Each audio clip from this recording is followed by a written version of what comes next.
Thank you, Gordana, for the introduction. I hope you can hear me. Yes, good. Okay, so my name is Dejan Vukobratovic. I come from the neighboring country, Serbia. I will talk about, let's say, classical topic rather than these new database topics that you are overwhelmed these days. So this will be a model-based algorithm. It belongs to a class of algorithms which are called belief propagation algorithms. And in one particular, let's say, instance, we will focus on a so-called Gaussian belief propagation algorithm. This is highly applicable and useful algorithm. So basically my goal here is to give you a tutorial introduction to this algorithm.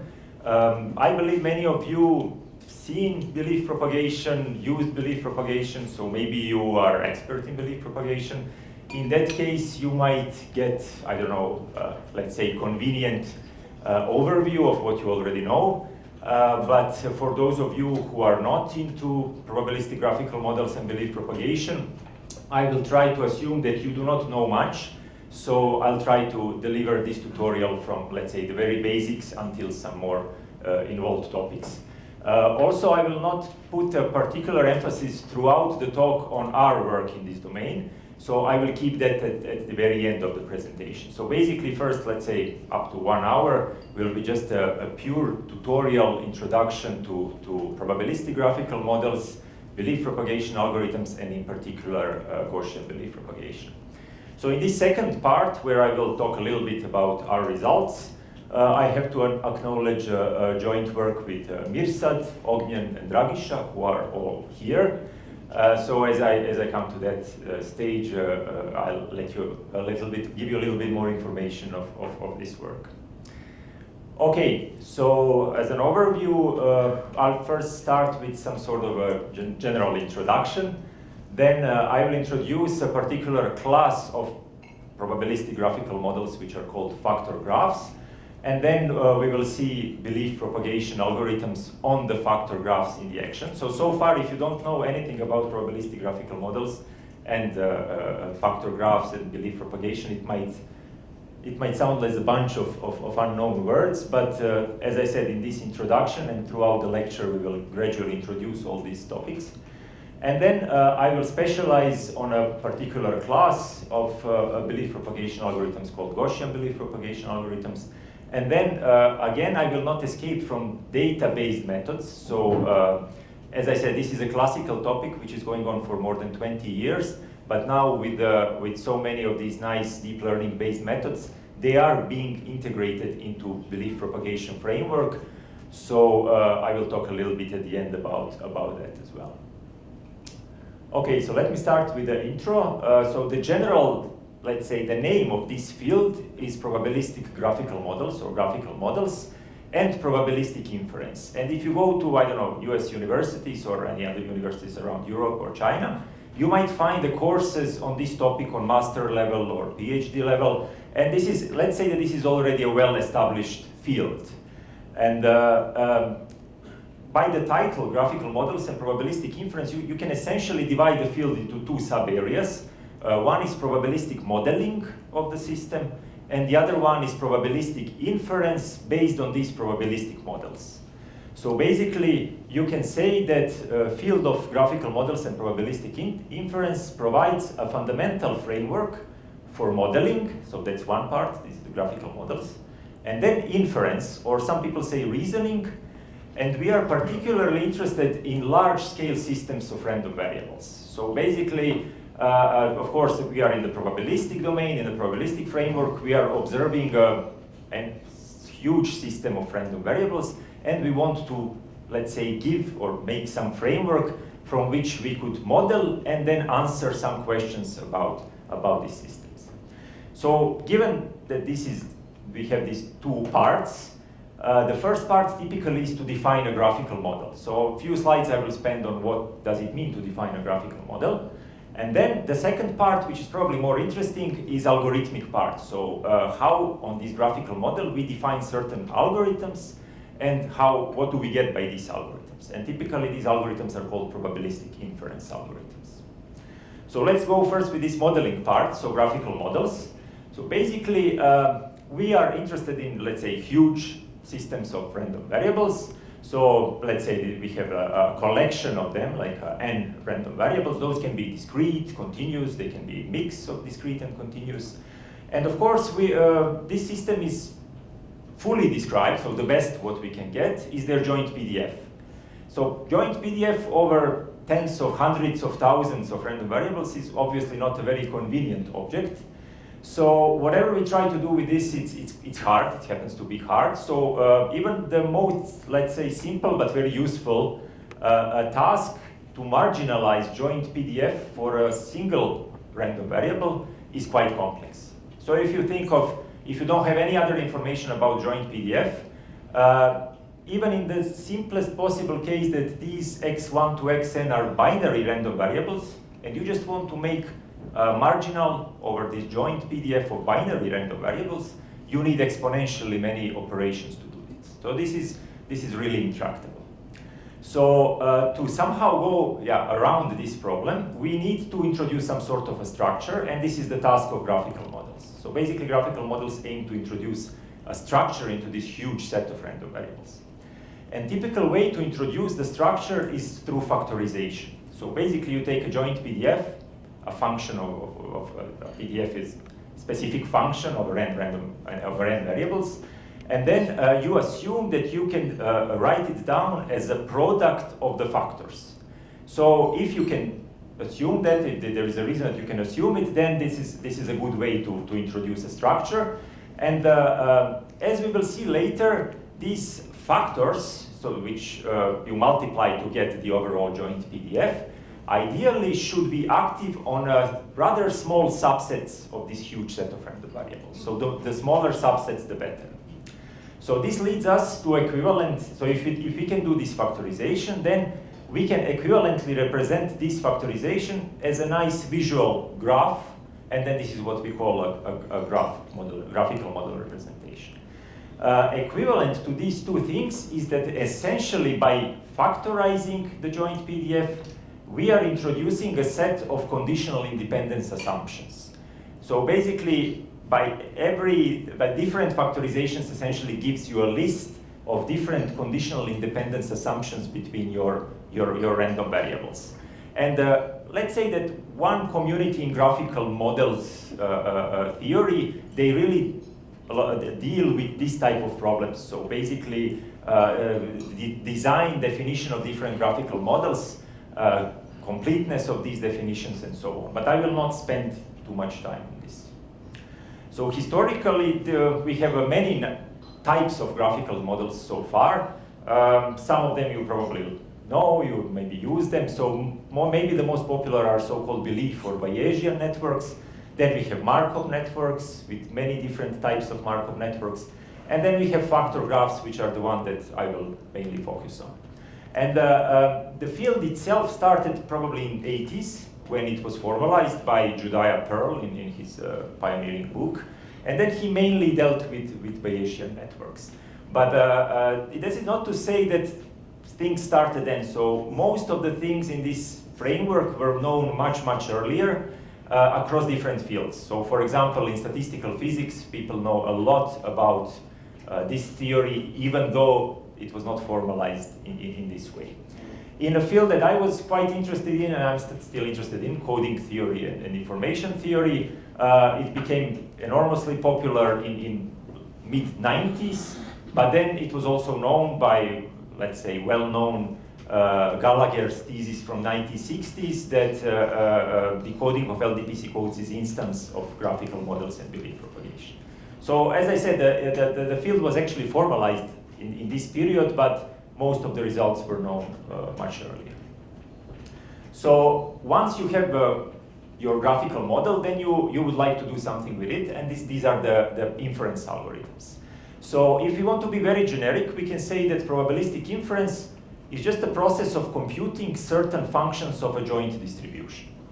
And then you can invent all sorts of functions that you might believe are interesting. So two very popular things are so-called marginal inference and mapping inference. So in marginal inference, we compute a marginal distribution of a subset or maybe a particular random variable from this huge set.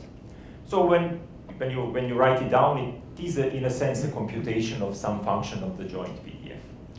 For map inference, we are interested to compute the mode of the distribution of the subset of the random variables.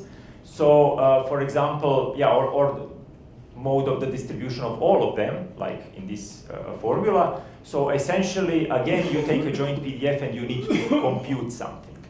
So one way to understand what I will talk about here is that we are essentially solving a computational problem. And in many cases, this computational problem is hard, and we want to find instances when this computational problem is not hard. So for example, as I will mainly focus on, we want to solve a marginal inference problem, which is in general hard, but are there cases when you can do it efficiently? So this is really the question. So again, as I'm in the introduction, I would like to give you a big picture. So as I said, we started with a huge set of random variables. We assumed some sort of a factorization of the joint PDF.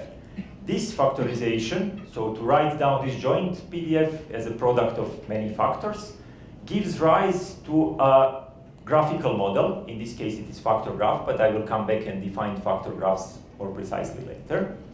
And then, once we have this graphical model, then we want to perform some computation tasks, and one of these computation tasks are for example, calculation of marginals. In real world problems, once we pose this model, then we are typically able to observe some of the random variables of the problem. So a typical addition to this setup is that some of these random variables become known to us, so we basically sample them. So typically we call this random variables observations or evidences. And then for some of them we are really interested what is now their new marginal distribution given the evidence. So basically, in essence, whether we are interested in a single random variable or maybe some small subset of them, what we are really interested to compute is posterior marginal distribution. So basically, after observation of some of these random variables, the things, of course, change, and then we get a new joint distribution of the remaining variables. These remaining variables, as I said, they could be the one we are very interested in, and we typically call them query random variables, or they can be just part of the system that we might not be very interested in, and they are called hidden, but we have to take them into account. So this is a common setup. So then we go to algorithmic part. This is a probabilistic inference part, and now we can maybe a little bit refine this definition of probabilistic inference, and we can say this is the process of estimating statistical properties of unknown variables from some known or observed quantities.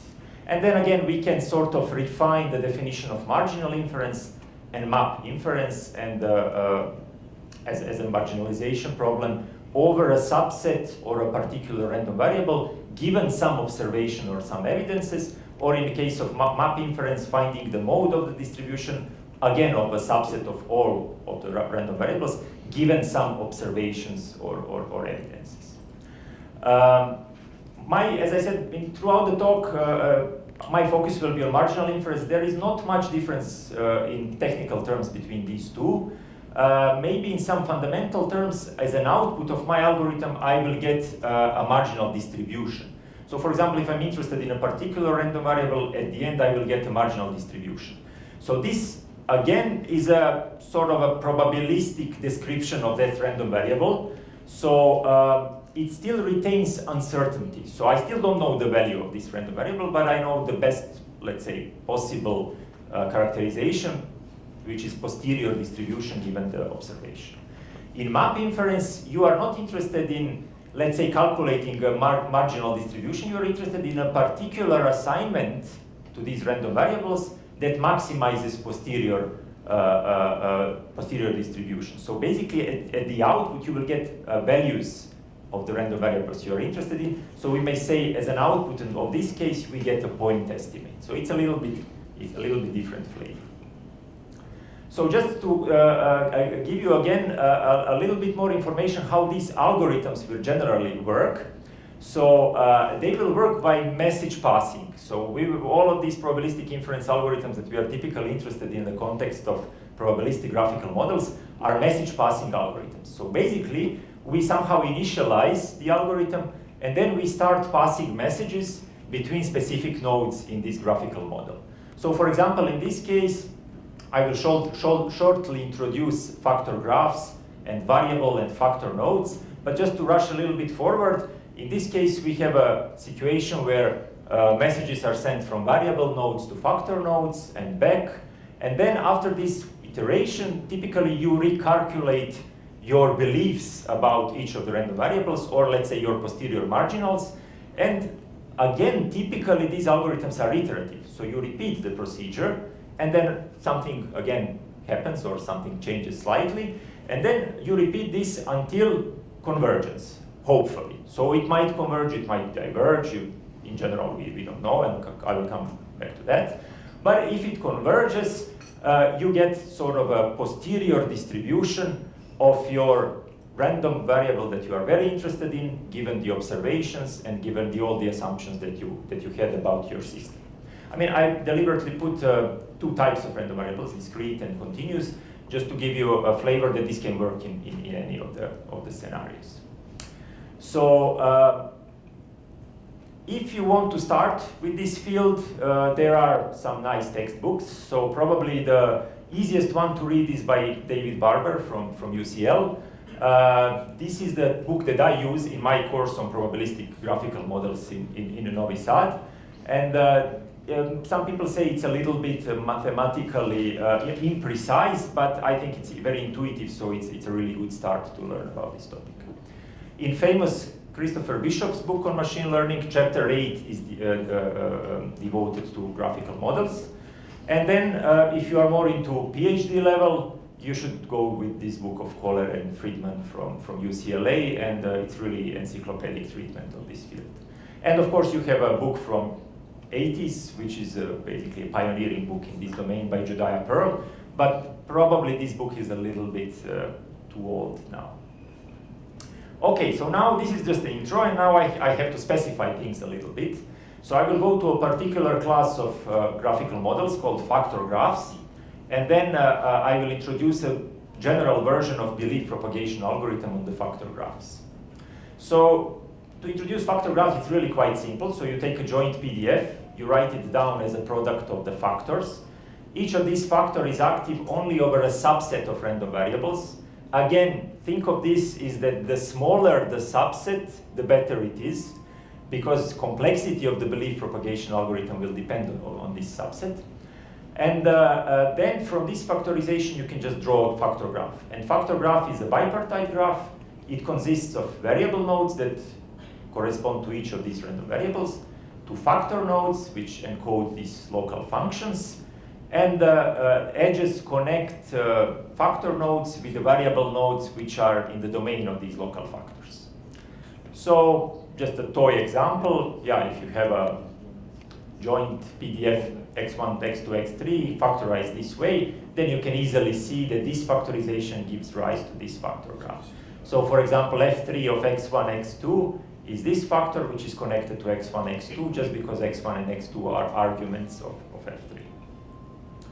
So given the factor graph, now we can define a belief propagation algorithm, and belief propagation algorithm is an efficient generic algorithm that will provide an output, or that will do the probabilistic inference for you.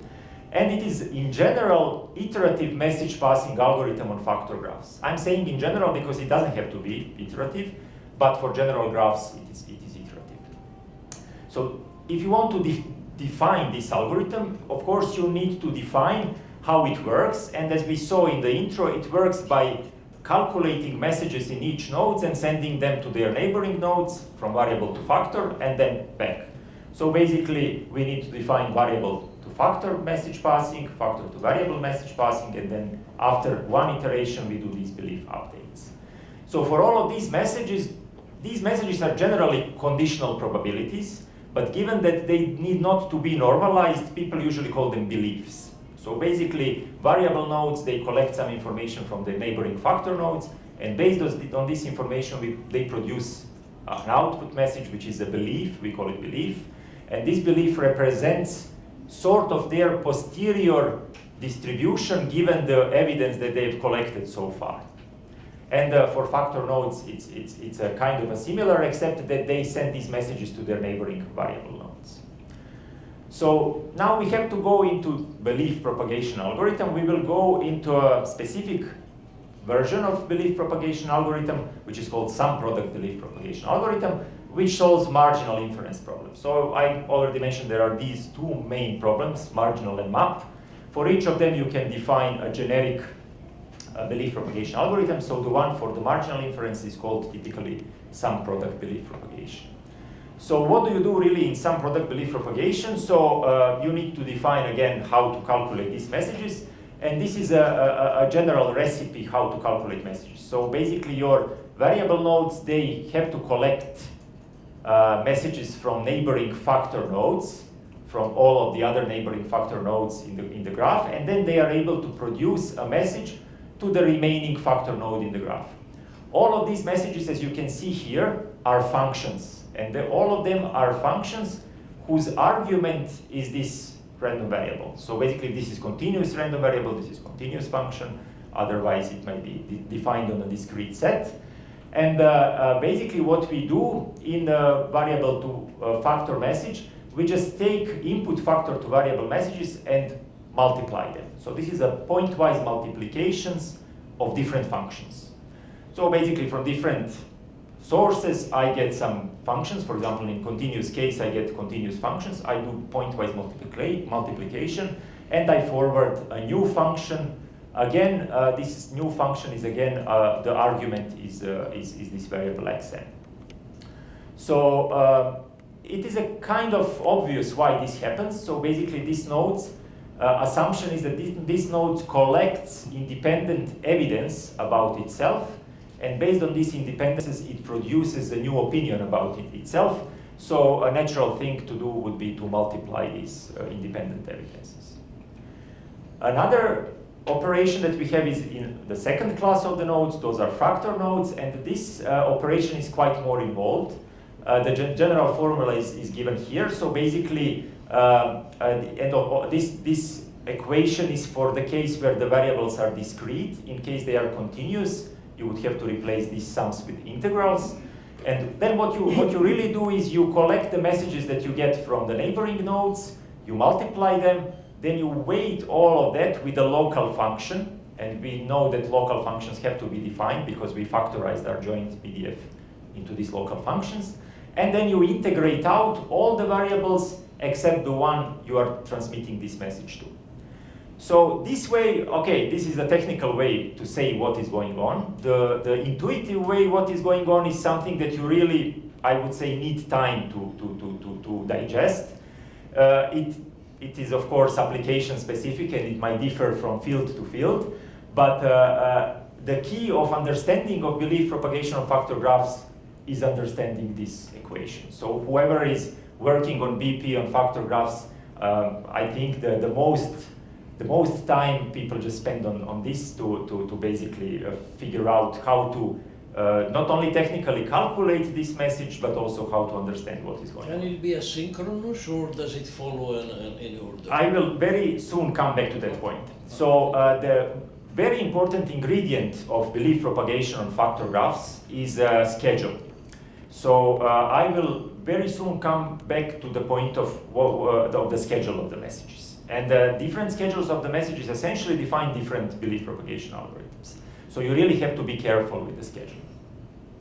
So after we do this back and forth calculations of messages, each of these variable nodes will then summarize what it learned by multiplying all the, again, functions or messages over its argument that came from the neighboring nodes. Okay, so belief propagation is originally developed for loop-free graphs, so in graphs that they don't have cycles. The structure of this graph is essentially tree. So on loop-free graphs, belief propagation algorithm is not iterative. It essentially is initialized on the leaf nodes of the graph, whether those are variable or factor nodes, it propagates towards the inside. It's a natural schedule because you cannot calculate all the messages except that way. So you basically propagate the messages towards the interior of the graph. You come to sort of a root node of the graph. Then this root node of the graph can calculate all the outgoing messages, and then you have a sweep of messages going in another direction. So nice thing is, in that case, is that it produces, in fully distributed way, exact marginal distribution. So this is basically a known result, and in Judaya's Pearl book, this is one of the primary results. So for the tree-based factor graph, the thing is quite easy. The algorithm is not even iterative, it is exact. It doesn't have any problems with convergence, of course, and so on. And that is maybe the problem, that the Pearl's book mainly focuses on this case. And this case, unfortunately, is not a very interesting case, because most of the problems in real world, once you sort of design a model, they contain cycles. So it's very hard to factorize your joint PDF and avoid all the cycles. To design a tree graph. So given that community figured out that most of the interesting cases are loopy graphs, they said, okay, but can we do the same on the loopy graphs? Can we just apply the algorithm and see what's going to happen? And in that case, we really need a message scheduling. So let's say first choice would be to do synchronous scheduling. What does it mean, synchronous scheduling? All the variable nodes create messages sent to factor nodes, and then in the next half iteration, all the factor nodes compute messages sent to variable nodes, and then all the variable nodes recalculate their beliefs. So this is one iteration. So then you do this synchronous scheduling, and then you ask yourself whether it will converge, and if it converges, whether it will give a true marginals or exact marginals. So unfortunately, it's not guaranteed to converge in general case. And if it converges, it may converge to wrong marginals. So nice, we have an algorithm that does something, but not what we want it to do. So convergence of loopy belief propagation algorithm is very active field since the last 20 years. There are many lines of work, which I will just cite here some of the major references. So basically, there are a way to represent, let's say, the process of marginalization or finding the mode in both cases as an algorithm which essentially aims to minimize a certain function which is called free energy. And this function is also defined as the sum of the local energies in each of these local factor nodes. And once they formulated this BP in this sense, they figured out that instead of one type of free energy, essentially loopy belief propagation minimizes some slightly different type of free energy definition. And this led the authors to design a class of so-called generalized belief propagation algorithms with which they can gain some improvements compared to standard belief propagation algorithm. But still, most of the people, they would use standard sum product belief propagation in most of the applications. Okay, to summarize this part, factor graphs as a specific graphical model are actually introduced in the context of coding theory and decoding LDPC codes by these authors. The authors, of course, recognize their versatility, so the paper cited here is really very generic paper and advocates applications of factor graphs and BP across different fields. Nowadays, they are core tool set in advanced signal processing. You have very nice, still quite old paper of Andy Lelliger on how you can use belief propagation in a really nice and modular way. And it can be shown that belief propagation of factor graphs is essentially a generic framework that, as a special cases, includes many well-known algorithms. One of the famous topics where this is applied in coding theory, so LDPC codes and decoding of LDPC codes can be interpreted as factor graphs and belief propagation algorithm. One, let's say, special case here is your random variables are binary, or if you are dealing with non-binary codes, they can be query, but generally those are discrete. So all of your random variables are typically binary, and these functions or constraints, these local functions or constraints, are typically modulo 2 sum constraints. So we really, from a generic framework, we really go to a very particular framework where we say, okay, our random variables are binary, our constraints are modulo 2 sums, and that's it. And then we typically get noisy observations of these bits through some sort of a channel, and depending on the channel statistics, we can set up a prior at the very beginning of the algorithm, and then we can compute posterior marginals for each of these bits, and this is what is done in coding theory to decode LDPC codes. A lot of work has been done to analyze this case, and you have really nice both asymptotic and finite length tools to analyze this case. So really, some of the fields progressed the general theory of graphical models and belief propagation for very particular scenarios like this one, and then these results were actually brought back to the graphical models community to improve understanding of the belief propagation. Another very similar, I don't have a slide for it, but for example, if you take a situation where these random variables are real, so like continuous, and these functions are linear combinations, but not sparse, not for very few terms, but let's say dense across all of the terms. And you want to reconstruct, so you have let's say a graphical model where these are real numbers or complex numbers, these are full random linear combinations. And then you also have some prior knowledge that all of these random variables are mostly 0 or close to 0. So you can sort of initialize their prior distribution by so-called Laplacian distribution, which promotes sparsity. Then you are in the context of compressed sensing, for example. And again, you take generic belief propagation equations, and from that you can derive a well-known algorithm in compressed sensing, which is called AMP, approximate message passing. And again, starting from this generic BP, you progress to approximate message passing, and a huge amount of literature on generalized approximate message passing algorithms and so on. In communications, factor graphs and BP are used for example, MIMO detection. So for distributed MIMO detection in particular, or nowadays they call it cell-free MIMO, it's also a common tool that you see in many papers. Okay, so now I will specialize further to another, let's say, more specific class of belief propagation algorithms, which is called Gaussian belief propagation. So far the story was quite generic. We didn't make any assumption on local factors, so those are any functions. They just have to be confined to a small set of random variables. And now we will assume essentially that our evidence variables, or so our observations, that they have certain known functional dependence over a subset, ideally small subset, of remaining query or hidden random variables. So basically, in particular, let's assume that we observe some of the random variables, which, as an observation, are some sort of a function over a subset of random variables plus noise. So basically, we kind of take from this huge system certain observations, and these observations are functions of a subset of random variables, and they are corrupted by a noise. If these functions from which we can get these observations are linear functions, and if this noise is a Gaussian, then we can easily show that local factors in this sort of joint PDF factorization become Gaussian distributions.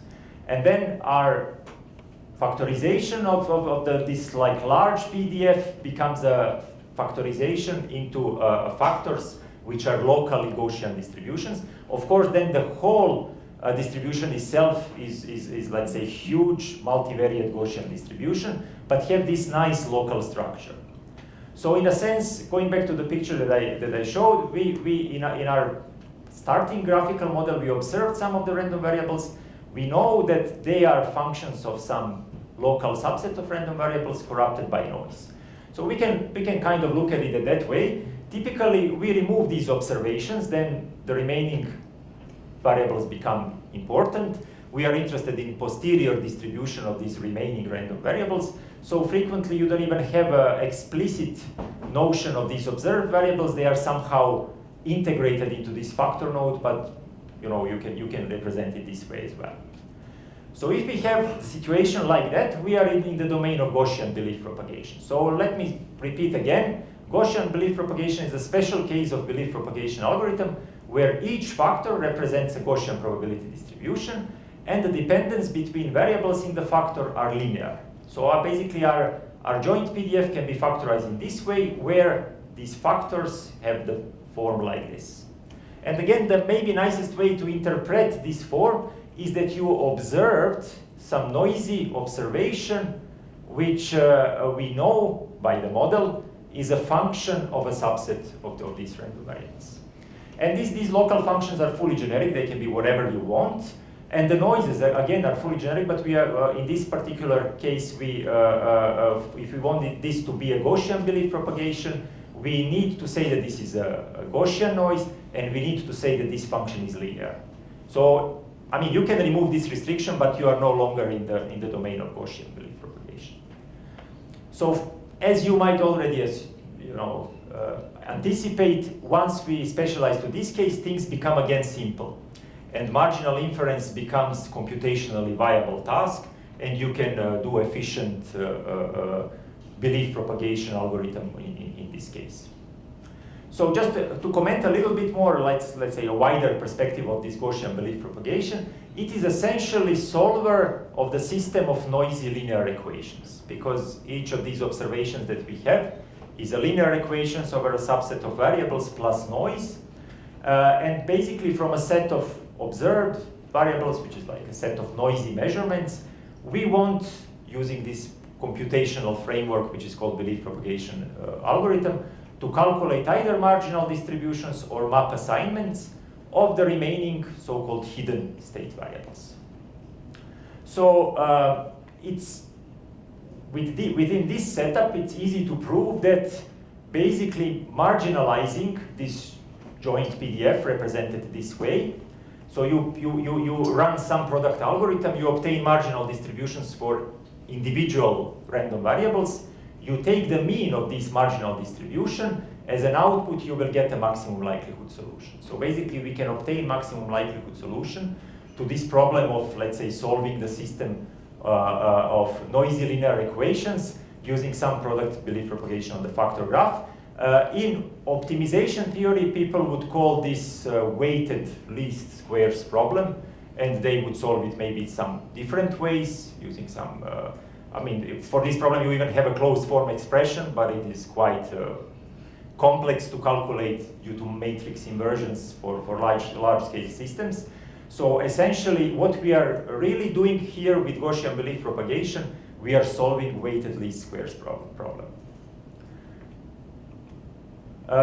You can put everything in matrix notation if you like. So basically the whole story can be, let's say, re-represented using a joint PDF which has a multivariate Gaussian form in this sense, and then your let's say observed measurements and their linear relationships with local random variables is represented by this term, while potentially you might also encode a prior knowledge on each of these random variables in this first term, and then you can pretty much use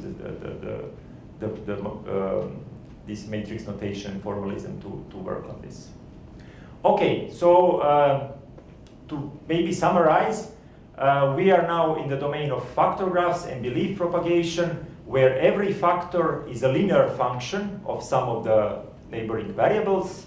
Essentially, factor is a Gaussian distribution in which linear function is present in a way that I showed here. So basically, every factor is a Gaussian distribution with a linear function here. And what I get is an observation of this sort of a linear function corrupted by Gaussian noise. And my task is to recover the set of unknown variables, and I'm going to do this task by applying Gaussian belief propagation algorithm.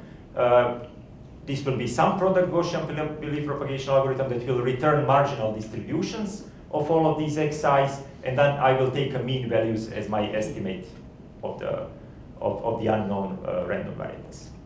So going back to generic belief propagation equations, now we need to take these generic equations, plug in our assumptions, and obtain particular equations for GBP in factor graphs. So just to remind you, the processing that we do in variable nodes, we collect messages from neighboring nodes, we do pointwise multiplication, and we produce a new message to the outgoing nodes. The only difference here is that now these messages are Gaussian distributions. So basically, under assumption that these messages are Gaussian distributions, and we can, for this scenario, show that they will be Gaussian distributions, we essentially define each of these input messages here as a pair of mean values and variances, and then we make this operation and we produce a new distribution on the outgoing edge. Again, it is easy to show that pointwise multiplication of Gaussians will again give us Gaussian. So what we really need to calculate is the mean value and Gaussian of this message. So plugging these input messages, you essentially get a recipe how to produce the outgoing message. So your outgoing message is again Gaussian with a specific mean and a specific variance. Means can be calculated this way, and variance can be calculated this way from the means and variances of the input messages. So it's a really simple calculation. Note maybe one thing, that mean value that you calculate depends both on the mean values and the variances of the incoming messages, while variance of the outgoing message depends only on the variances of the incoming messages. So basically, variances are sufficient by itself to calculate these messages, while means requires variances. Much more involved calculation is factor to variable node message. Again, you have a Gaussian distribution coming on these edges, and now you want to compute this outgoing message. The generic recipe to calculate, remember, is this one. Because all of these are continuous random variables, we have an integration here. Local function is a Gaussian distribution with some embedded linear form, as we've seen. And input messages are Gaussians. And then again, it turns out that you can do this operation while preserving Gaussianity. So the output message is again Gaussian distribution. So this is really a nice part here. So assuming that the input messages are Gaussian, represented by mean and variance pair, the output message again will be Gaussian, and you have a recipe how to calculate mean value and variance of the outgoing message given mean values and variances of the input messages.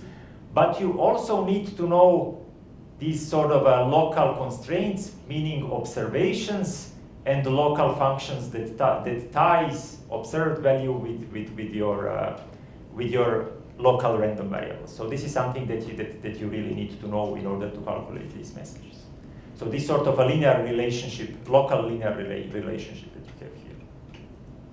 After you make one iteration in a synchronous way, for example, you update your beliefs, and then again, updating the beliefs preserves Gaussianity. So the resulting belief at each of the variable node is calculated this way. So you calculate mean value and the variance from mean values and variances of the incoming messages. And you do it, so you start with the process, you do it iteratively in fully synchronous way, and if it converges, you typically adopt this value as an estimated value of your random variable. So it provides you with you essentially do a estimation here, minimum mean square estimation here. So what are the main properties of this algorithm? So the nice thing is all message calculations preserve Gaussianity. There is now a difference with respect to general BP. So if Gaussian belief propagation converges, it produces exact marginal means. So now we know that we have a claim on correctness. So if you run this algorithm, if it converges, the means of the posterior marginals are correct. So you can prove that. For the variances, it's a little bit different. They always converge, so it can be proved they always converge, but they typically do not converge to correct variances. So in general, on loopy factor graphs, they will not converge to. So you have an interesting situation where you run this algorithm. Yes?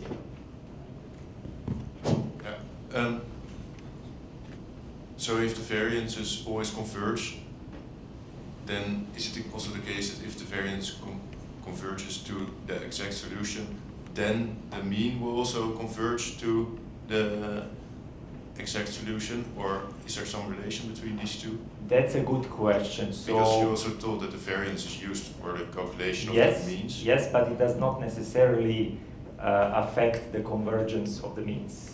So you don't need good variances to converge in the mean? In a way, not. For convergence of means is slightly different. But I will come back to the conditions for convergence of the means soon. Okay. Yeah. So so this is, as I said, this is the known thing. Variances, you can prove that they have sort of a fixed point of their recursive equation, while for means it's not the case. They might diverge. And then, of course, quite, let's say, active field of research was to find conditions when they converge. And essentially, you have a sequence of rather recent papers where it's, let's say, the convergence conditions are clearly presented. It's not, let's say, involved results. So basically, means, so the recursion that produces means on all of the outgoing edges in the factor graph can be represented in this case as a linear recursion. So basically, you take messages from factor to variable nodes on all the edges in the factor graph, you stack them into one big vector, and you can find let's say, linear recursion that will produce the messages, outgoing messages in the next iteration as a function of the outgoing messages in the previous iteration, and it is just a simple vector to matrix multiplication. So obviously you need to find this sort of linear huge matrix that will give you this recursion, and if this matrix is a contraction, so if it's a linear contraction, then the algorithm will converge. And the conditions that this matrix is contraction can be verified by spectral radius of this matrix. So if it is smaller than 1, you can actually prove that means will converge. And if means converge, they will converge to the correct values.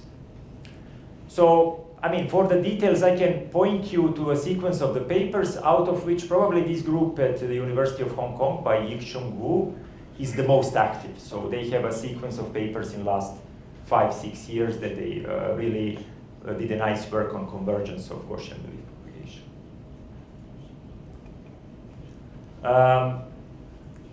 In general, you can also affect. Yeah. Can you go back a second? Here. So the last. Thank you. The last title, that convergence analysis of Gaussian belief propagation under high order factorization and asynchronous scheduling. This suggests that the convergence depends on the scheduling? Yes, they firstly proved it for synchronous, and then they wanted to investigate what happens with different types of scheduling. Will you tell us later some insights how one should do the scheduling? I will talk about scheduling, I think, already on the next slide, but I will also come back to the question of scheduling later. Thanks. Okay, so as I said, typically people use synchronous scheduling. Once you sort of run BP with synchronous scheduling, it might happen that it diverges. For the application that I will show later, initial results that we got was that it typically diverges. But then you can do some tricks, which are, I would say, common, not only in factor graph and belief propagation community, but wider, which is called message dumping. So basically, you produce the outgoing messages, and then instead of sending these outgoing messages, you sort of weight them, or let's say linearly combine them with the previous messages from the previous iteration. So, I mean, this type of tricks is used also in optimization. I think in optimization they call it Nesterov type things and so on. So basically, in some sense, you can think of it that you are trying to slow down your progress of the inference algorithm in order to avoid maybe divergence or some sorts of instability. In more concrete way, you can actually see what is going on when you dump the messages. You affect this equation, recursive equation, that describes production of the outgoing messages in one iteration as a function of the outgoing messages of the previous iteration. So you affect this linear system matrix in a way that you essentially reduce the spectrum radius. So it might happen that if you don't do dumping, your spectrum radius is above 1, then you start to do dumping, then it drops below 1 and it becomes convergent and then exact. Can I have the Microphone, please. Are there any results on convergence that depend on perhaps convexity of these functions f? We dealt with very simple functions which are linear, so everything is nice in that case. Here is linear. Here is linear, so this is why everything is. But in the general case, the problems that we are trying, I'll come back to that later, the problems we tried to address were non-linear, but in that case people typically resort to local linearization and updates and so on.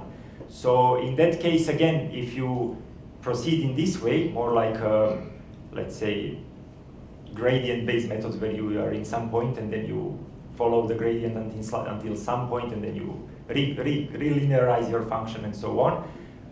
In that sense, all the conditions for convergence are preserved, but for that local linear function. So unless you do a local linearization which will violate your spectrum radius conditions, you are fine. So in that sense, you can address non-linear case. Okay, so one way to, as I said, improve convergence is through message dumping. Another way to improve convergence is through asynchronous scheduling. So basically, this is something that was also heavily done in decoding of LDPC codes.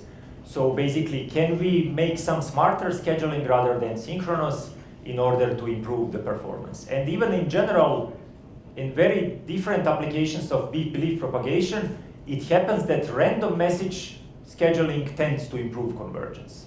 So just if you send the messages or produce messages in a random sequence, of course, the next message that you produce takes into account the result that you obtained from the previous calculations. You happen to improve the convergence. So there are classes of updates of belief propagation which are called residual belief propagation that design particular type of scheduling that would be most efficient in convergence sense. How about sequential schedules? Not asynchronous in general, but sequential, having one by one. But this is what happens in asynchronous case. Asynchronous means that we do not do things in flash floods. But general asynchronous would mean that simultaneously everybody starts, so that it's not one by one. In that case, investigated? I think that they mostly investigate asynchronous sequential. So meaning that instead of going in parallel, you produce messages as, let's say, one random permutation of the nodes. In routing algorithms in routing algorithms in networks, the asynchronous, they refer to asynchronous scheduling when simultaneously the no sequence is followed. In other words, one transmits to two, and at the same time, three transmits to four. And okay. Here, asynchronous is essentially sequential, but you need to find the right sequence. Yeah. Okay, so again, you can do nonlinear Gaussian belief propagation in case your local factor functions involve nonlinear functions. And then in that case, you typically apply iterative linearization. So basically, in that case, you typically have a sort of a double loop algorithm, where in the inner loop, you linearize your functions close to some, let's say, current estimate of your solution. And then you perform Gaussian belief propagation for this linear approximation of your system. Then you converge. As a result of convergence, you get increments, so where to move with each of these local random variables. You move, linearize again, and do this sort of two-loop iteration. So it's very similar to what people know as, let's say, Gauss-Newton method for solving nonlinear weighted least squares problem. Okay, so this whole machinery we, let's say, learned and used for a particular problem. And that particular problem is state estimation in power systems. So maybe in 2014, Mirsad, who is somewhere there, started a PhD with me. And the idea was to basically try to address this problem of power system state estimation using graphical models and belief propagation. And at that time, there were maybe 1 or 2 papers, conference papers in the literature, that hinted that you could actually use it. But the papers were very, let's say, they just touched the whole thing on a surface. So we wanted to do a really thorough investigation of what can you do with Gaussian belief propagation in power systems. And another maybe goal was that these prior papers were mainly by, let's say, signal processing or machine learning people, while power systems community, if they want to appreciate some algorithm, they need to understand it, and you need to speak their language. And luckily, Mirsad is a power engineer, so he could actually approach them easier. So basically, power system state estimation is a classical problem in power systems, which is, in general instance of nonlinear weighted least square optimization, which is what we like. Another very nice feature is that these measurements that you take from the power system are linear or non-linear functions of very small number of state variables, of local random variables. So to maybe be a little bit more precise, we observe a power system. We are interested in voltages in, let's say, nodes of the graph, and we measure currents, powers on either nodes or edges of the graph. And these powers or currents, they are typically functions of very few local state variables or voltages. So basically, you can really convert the system of equations which they use in power system state estimation into really a factor graph, and then use, assuming that the noises that you have in the system are Gaussian, you essentially get either linear or nonlinear Gaussian belief propagation. So in common power systems nowadays, they still use different types of measurements. And then if you would look these measurements and their model, you would figure out that they give rise to either linear or nonlinear. Most of them are actually nonlinear, some of them are linear, local functions. While good news is that this system is now sort of being upgraded to a modern system. So this is CADA type, this is wide area measurement systems. I'm not a power engineer, so I don't know much about that. You can ask Mirsad. But a good thing is that these new sensors or measurement units, which are called phasor measurement units, what they produce are essentially linear functions of the state variables. So we are, in the future, we will actually have purely linear weighted least square problem, which means that Gaussian belief propagation will be a solution for this type of systems. Yeah, and then if you want more into details how to convert power system state estimation into factor graph and do all sorts of interesting algorithms with factor graphs that are relevant for power system community. One of them is state estimation, the other might be bad data detection, third one might be observability analysis. You can do all of these algorithms in the context of factor graphs and belief propagation. So this is what typically power engineers look at. This is called the bus branch model of the power system. You can convert it to a factor graph. This doesn't look so much like a factor graph. You can identify variable nodes, like these circles, but then we have different types of factor nodes, so we have to use different notation, because some factor nodes are power measurements, some are current measurements, some are something like that. And again, what we also wanted to work on is if we, let's say, put this power system state estimation in the context of, let's say, 5G communication networks, then how we would integrate power system state estimation with 5G using this distributed and local, let's say, edge computing factor graphs, which are distributed all across your 5G network. So essentially, starting from your power system, you get a model of the factor graph, but if you want to solve it not at some central location, but in a fully distributed way across some edge computing nodes, then you actually take pieces of your factor graph, distribute it over local computation nodes, and then you run a global AL. So you need to have also connectivity between local parts of the factor graph because some of the nodes are essentially interconnected. So yeah, we spent some time on this, and we are still very active in this domain of state estimation and 5G and beyond 5G integration. With another guy, Dragiša, who is here, we started to implement this whole machinery in a test bed. So we took a bunch of Raspberry Pis, and then you take, let's say, huge factor graph of a power system, segment it into areas, and put different sub-factor graphs on different Raspberry Pis. So we have a stack of 40 Raspberry Pis here. And then from the power system simulator, you essentially feed the measurements or the inputs into this machinery, and then you can have a test bed to see how your algorithm will work in sort of a simulated environment where you can control maybe the losses of the messages, delays of the messages within the one region or among these regions, and so on. So again, this is something, this is the topic in more theoretical sense that we are now very interested.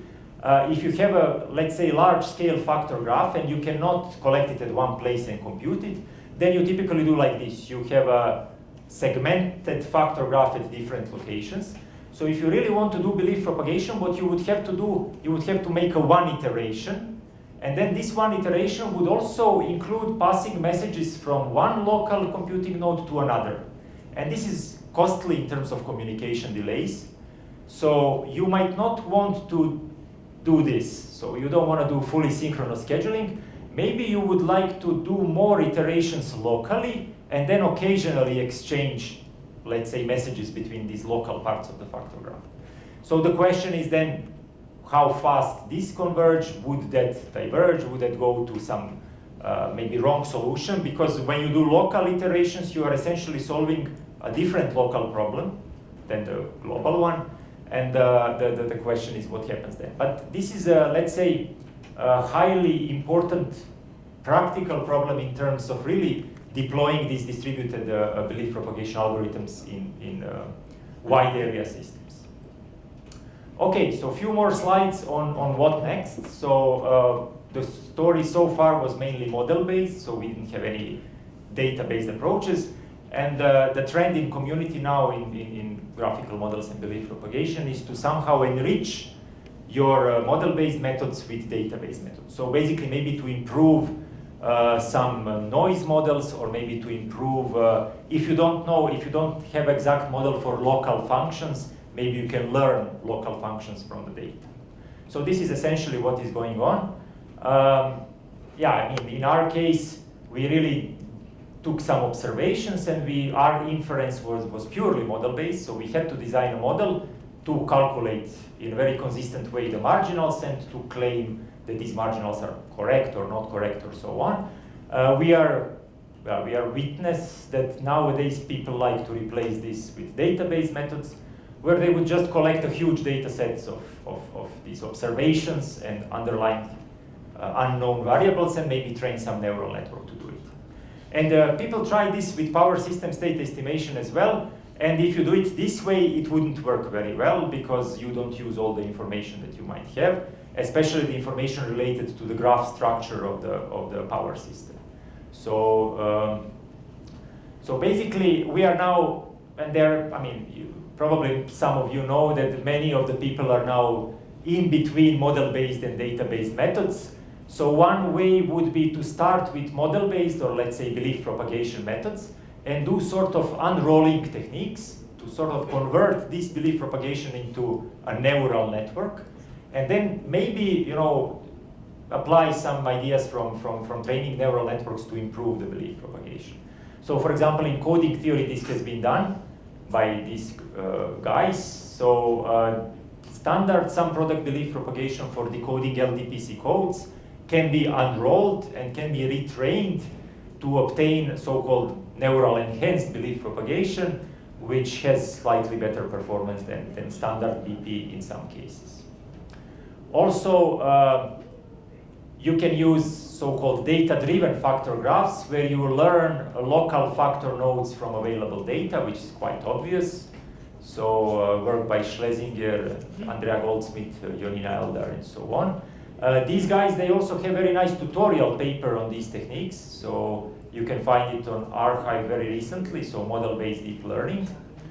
And also there is a nice approach to, or let's say nice direction, to make a connection between belief propagation algorithms, which are message passing algorithms, and purely, let's say, data-based algorithms from machine learning, which are called graph neural networks. So, you know, the question is, are these two related in some way? And there is a recent work from the group of Max Welling that they explore these connections between graph neural networks and factor graphs and belief propagation. And this is what we do. So Ognjen, PhD student who is here and who will talk about this later, he's now exploring this connection between graph neural networks and belief propagation and factor graphs for power system state estimation.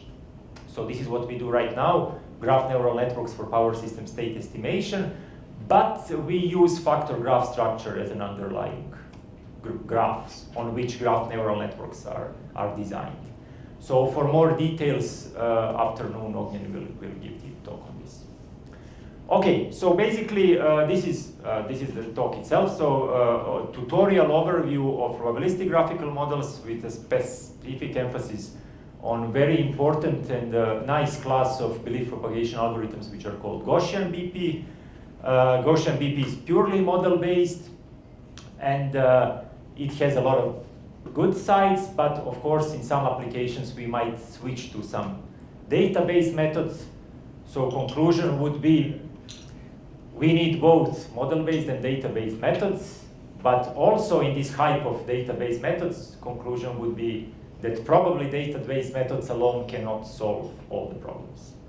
So this is where we are right now, at least in the domain of Gaussian belief propagation.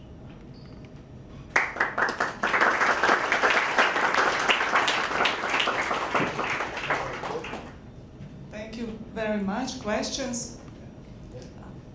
For the special case of Markov dependence, are there must be research-specific results for that case, right?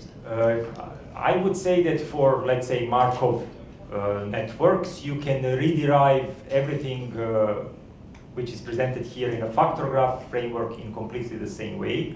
Yeah. So there is a, let's say, a version of Gaussian BP for Markov networks. Formalism is slightly different. Typically, factorization of functions boil down to having some factors which corresponds to cliques in Markov models. So, but convergence results there must be. Yes, and then this is a little bit sort of confusing in this community, because different researchers tend to use different graphical models. Of course, those results are equivalent, but if you are more accustomed to factor graphs, then you might find reading the papers on Markov models slightly harder. But definitely whatever I told here about GBP on factor graphs for equivalent algorithm in Markov networks.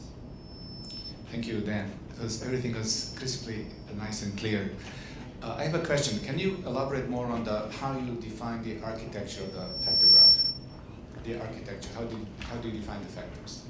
Yeah, so the ideal case would be, I mean, if we start from a problem side, so you have you want to solve some problem, and you identify that this problem has a huge number of random variables, some of them discrete, some of them continuous, and the first thing what you would like to do is to find some sort of physical models connecting these random variables.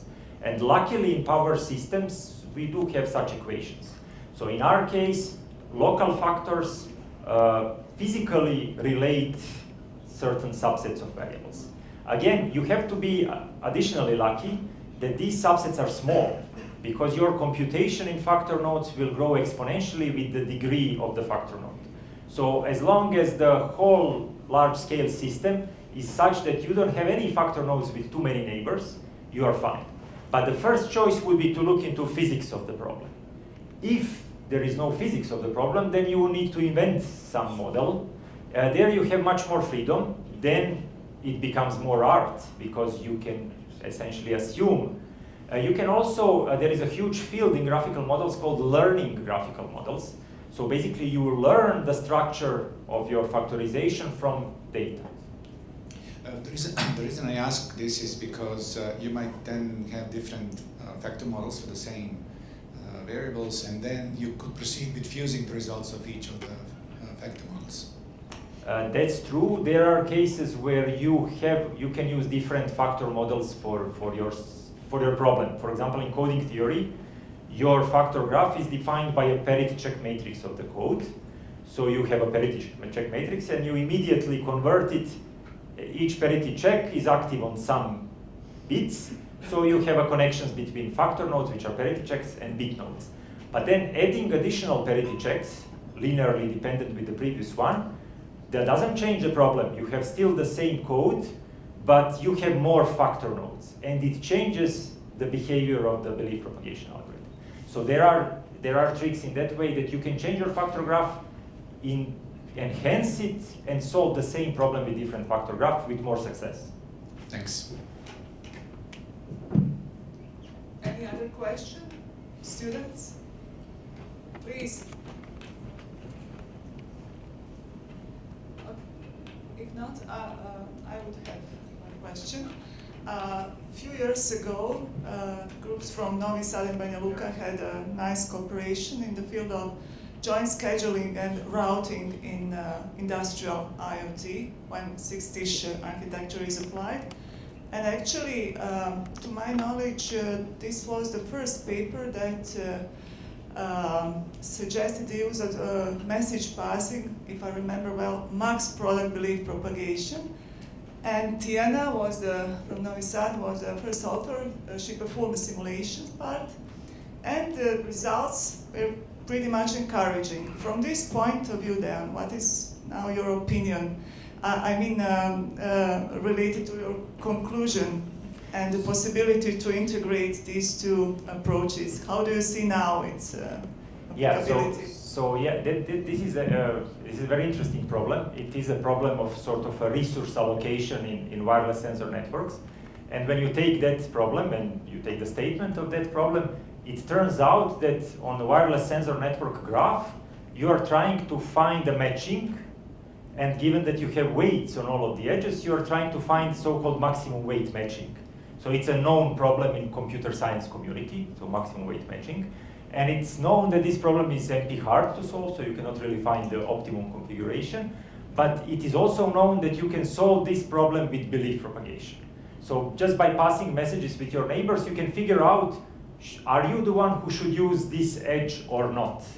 So it is very nice distributed resource allocation algorithm. Of course, it takes some time to learn whether it's your turn to transmit or not. So basically, it's an instance of maximum weight matching, and if in that case, it's useful. How would you enhance it with data? Probably you could. For example, these weights, we assume that we know, but in general, those depends on the channel qualities and so on. So this is something that we could learn from data and so on. And this is a common thing that we now see, enriching belief propagation with learning some of the parameters.